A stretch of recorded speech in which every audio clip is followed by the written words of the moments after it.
Coming up on Southwest Florida in Focus, it's common to wait months for some doctor's appointments in Southwest Florida.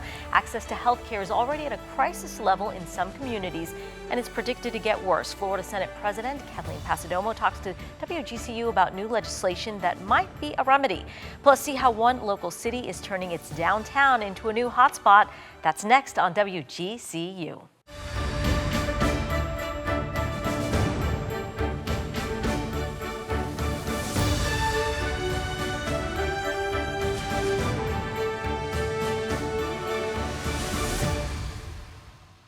You're watching Southwest Florida in Focus. Coming up, healthcare shortages are plaguing Florida communities.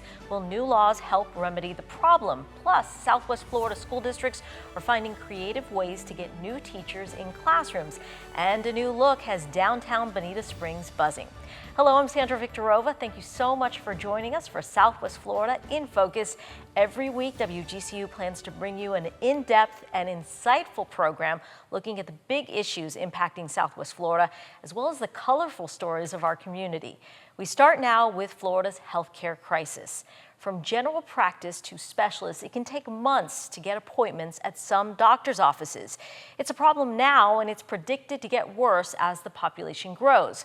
Florida is expected to be short 18,000 physicians by 2035. For patients, the long waits can be annoying, sometimes worrisome. It's also concerning for physicians. Dr. Snigdha Ayla is a resident working at a family medicine program at Lee Health in Fort Myers. So I have patients that, when I meet them for the first time, tell me that they've waited 4 months to get in to see me. We have a pretty quick turnaround time. And I know some of the other, family medicine doctors in this area have even longer wait times, like 6 months. And that's, with the very quick, I see patients almost every 20 minutes. So, it's crazy to think that there's that big of a wait time. And so a lot of times we see them in the ER because they don't have the ability to kind of establish with the doctor here, and they're running out of their blood pressure medications or they're running out of insulin. And so you've got, this kind of care gap right there that we're trying to address as soon as we can. This year, Florida lawmakers passed a $700 million plan they hope will help with this shortage. Outgoing Florida Senate President Kathleen Passidomo of Naples spearheaded that legislation. Recently, she spoke to me here in our In Focus studio. Here's some of that interview. Thank you so much, Senator, for joining us, and welcome. Thank you for having me. So let's start here. How serious do you believe the shortage of physicians is in our state, and why should all of us care about it? Well, first of all, it's not just a shortage of physicians, it's a shortage of healthcare personnel across the spectrum. And it is becoming a crisis, partly because we have so many people moving to Florida and they just don't bring their healthcare workers with them. So as our population grows, we have to grow our healthcare workforce. We're really serious about it, and the Live Healthy bill that we passed this last session has dozens of different common sense solutions to growing our healthcare workforce. So there are several causes for this shortage, so let's talk about that. How do we fix this problem? Well, one of the biggest issues is, and it's been this way for a while, we have our students graduating from medical school, and there aren't enough residency slots for them in Florida, so they've left our state. And once that happens, you put down roots and grow families, you don't come back. So our goal is to make sure that we have additional residency slots throughout the state for graduates from medical school. And it's not just residency slots at hospitals. We're looking at community health care centers and clinics, so that there's a training for people as they graduate from medical school to start hitting the ground running and working in Florida. One of the other things that we're doing to grow our healthcare workforce is loan forgiveness for those who are in debt for, it's very expensive to go to medical school.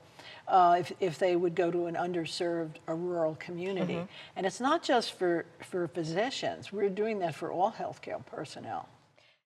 So obviously you spearheaded the Live Healthy legislation.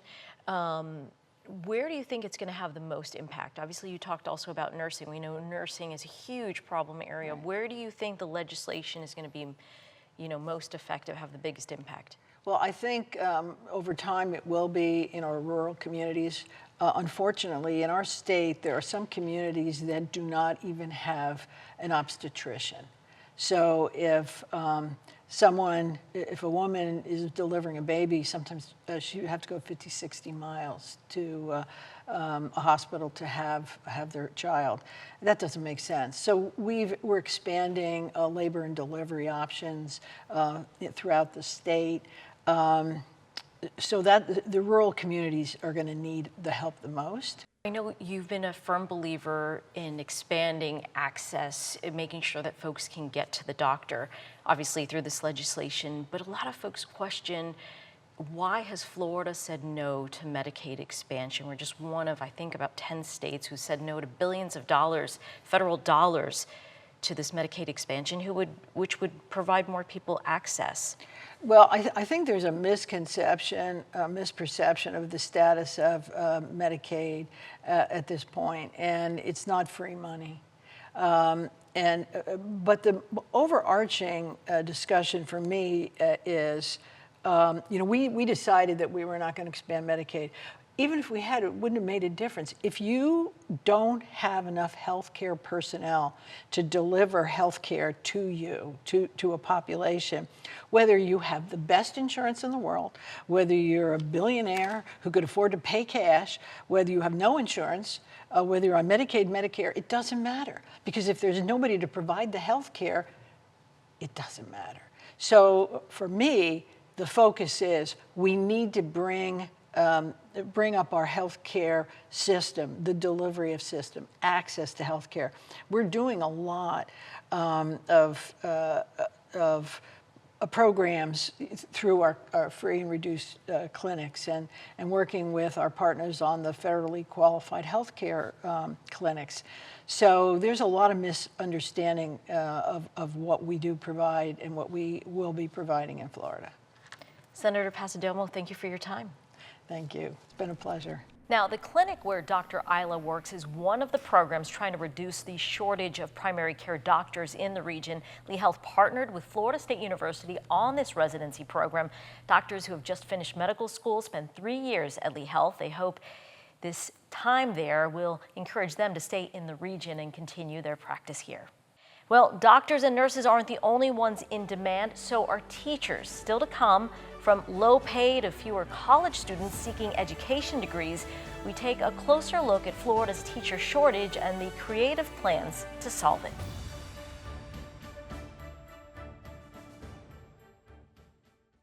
We're a month into the new school year, and Florida's short about 4,000 teachers.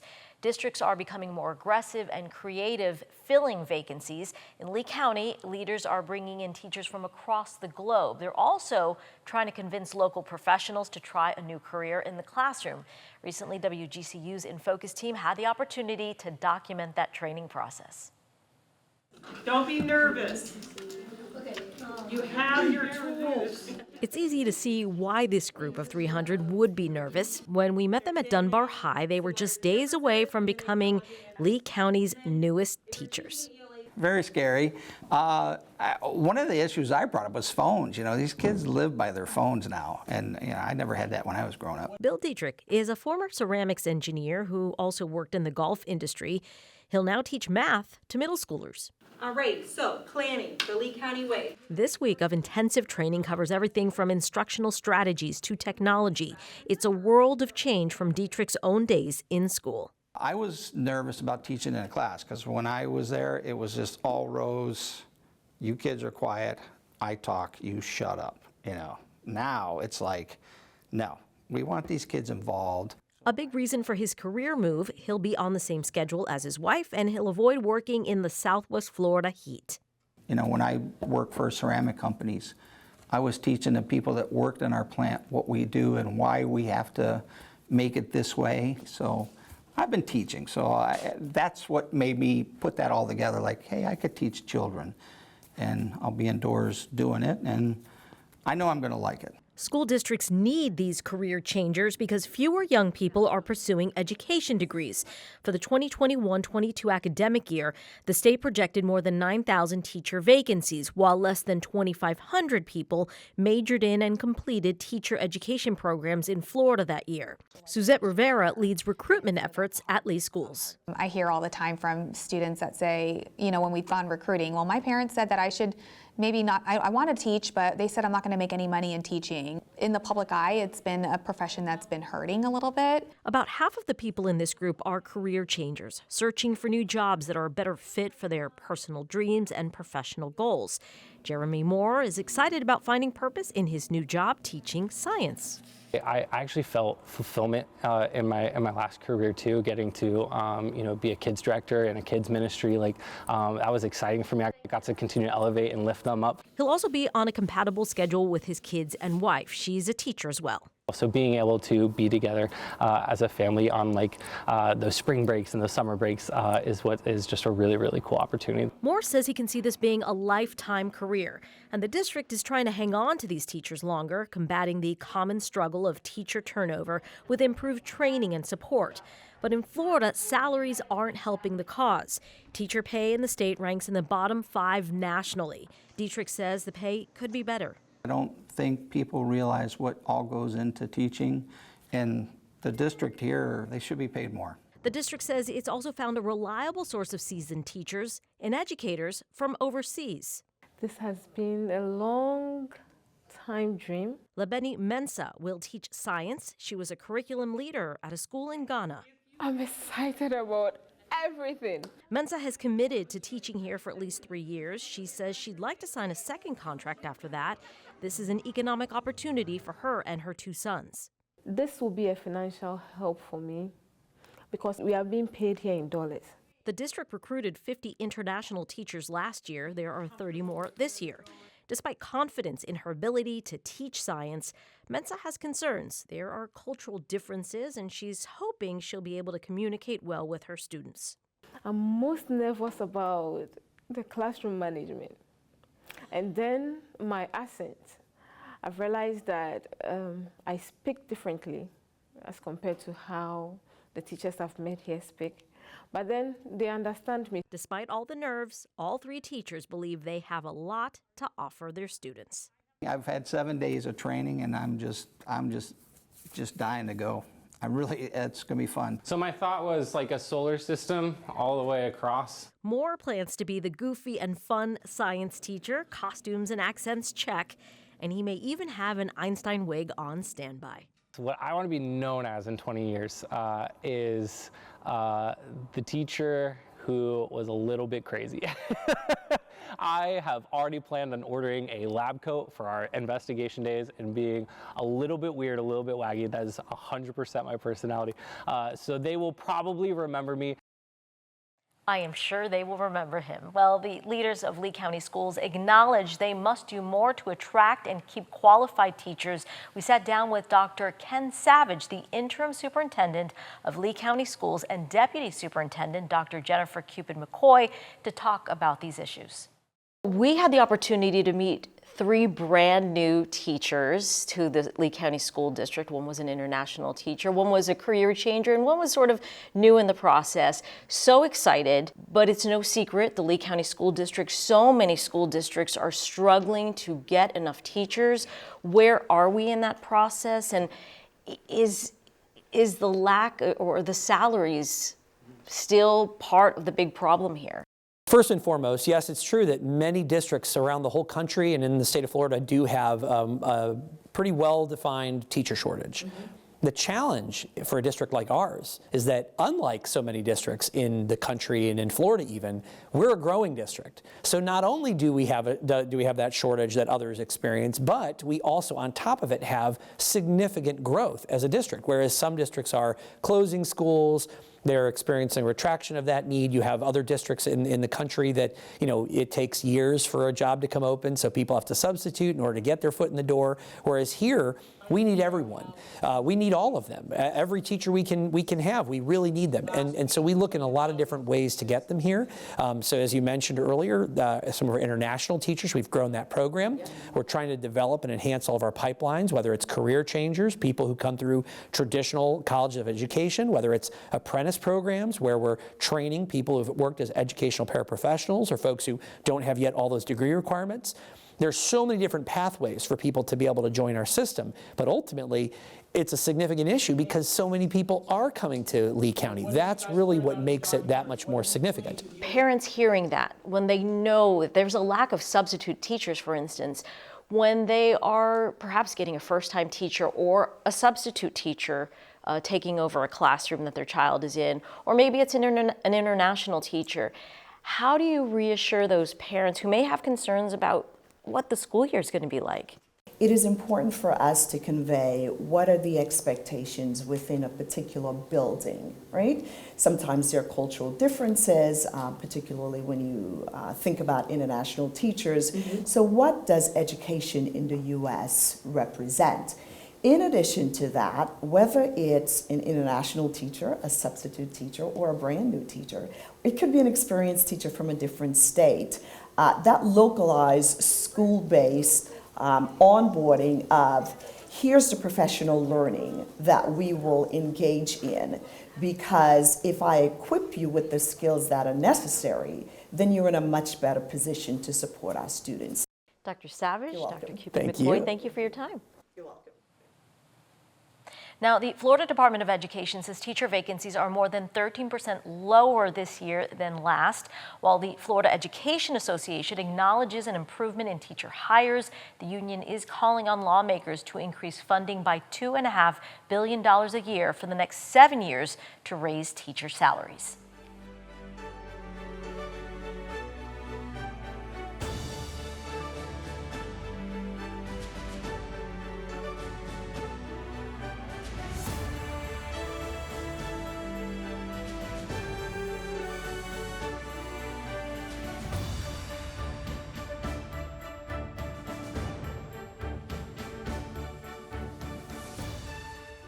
Well, a new location could soon be the next big thing among downtown areas of Southwest Florida.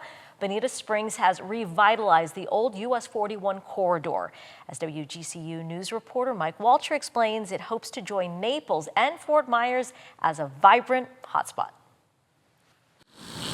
Downtown Bonita Springs looks like a peaceful respite from the daily rush. Palms line the medians, and brick pavers mark intersections. New buildings sparkle. Quite a contrast to the way this stretch of Old 41 used to look. Downtown became bland decades ago. There wasn't much to do, and some felt it wasn't even safe. Now, locally owned coffee shops draw crowds of people, from teenagers to those somewhat older. Jason and Heidi Shimon, both 37, live in Bonita with their 3 children. The couple loves to come downtown. I think the location between Naples and Fort Myers, it makes a ton of sense, and it's such a beautiful community here, and the idea of kind of bringing more life to it, places like this would be, welcomed, I think, by a lot of people. The Sugar Shack has live music some months of the year. Stephen Marley, son of reggae legend Bob Marley, performed at Sugar Shack a few months ago. People also can hear live music and view the surroundings from the rooftop at Riverside Bar and Restaurant. Even the historic Shangri-La Resort is back in business as a boutique hotel and spa.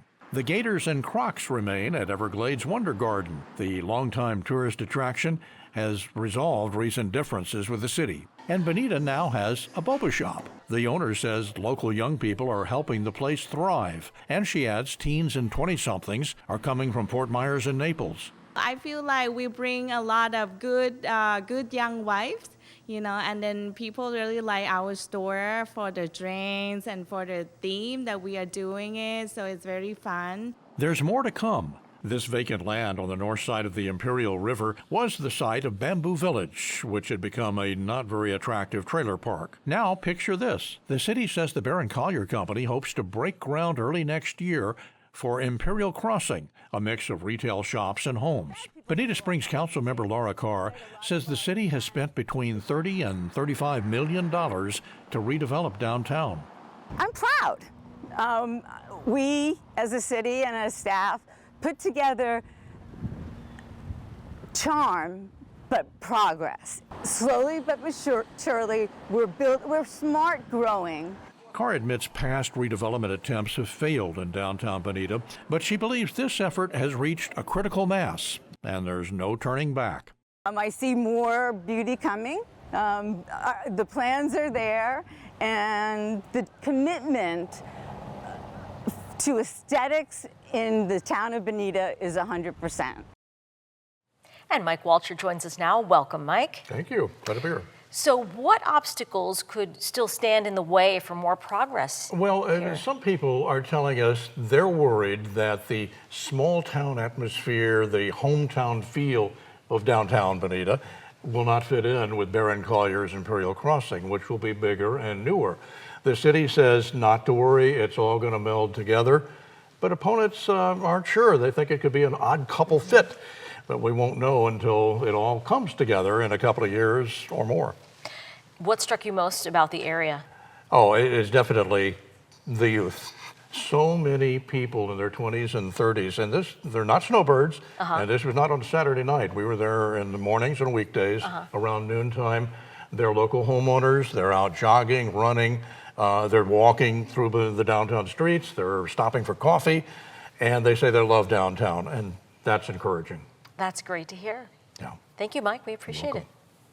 Well, coming up, the local music scene is about to shine as area musicians join national acts for a songwriter spectacular. But it's more than a jam session. Just ahead, hear how the Island Hopper Music Festival offers more than entertainment. It's also a hit for the local economy.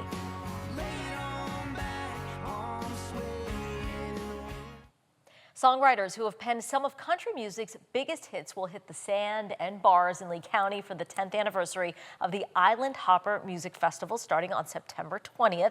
New this year, a music video that's been called a love song to Southwest Florida. It's going viral on social media. The song by Brian Sutherland and Clint Daniels features iconic locations and island vibes. Take a listen.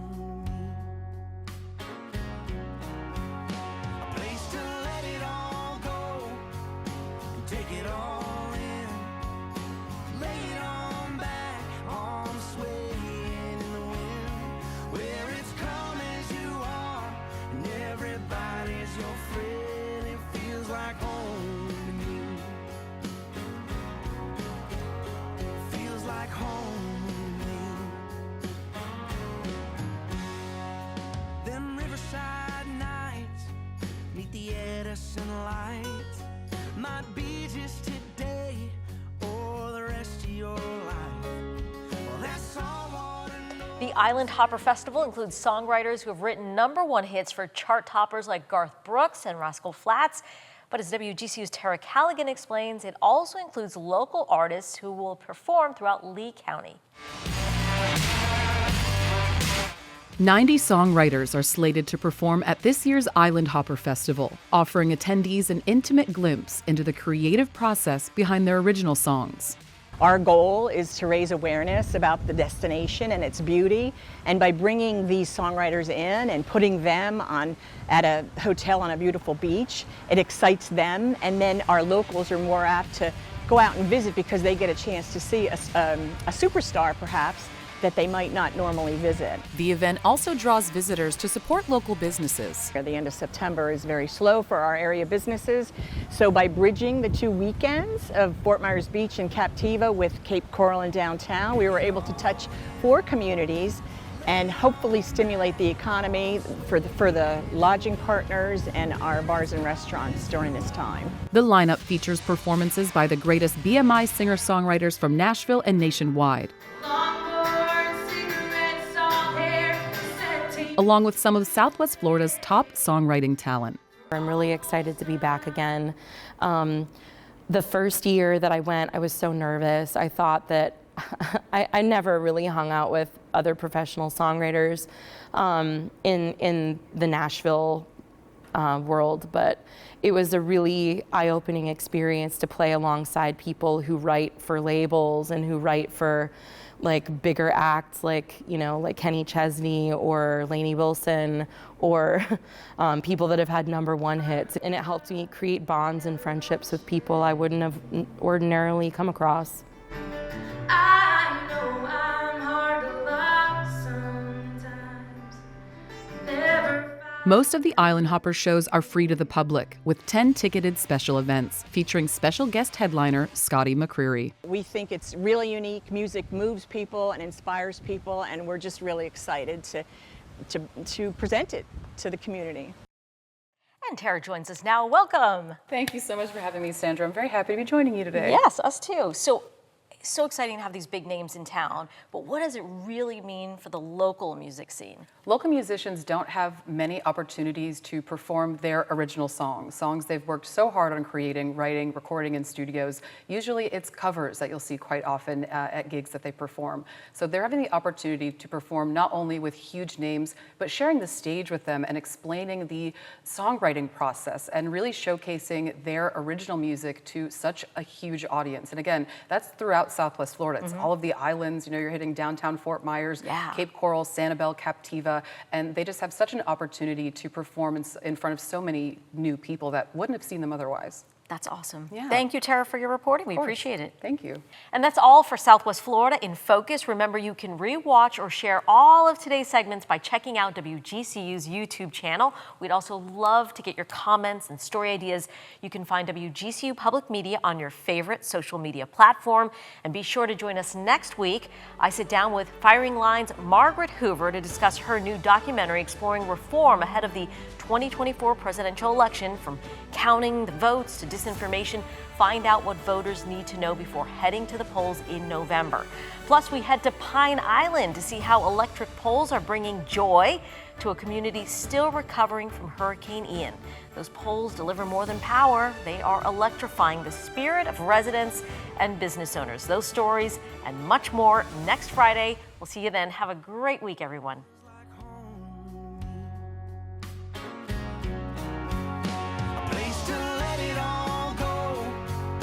Take it all in, lay it on back, arms swaying in the wind, where it's calm as you are, and everybody's your friend.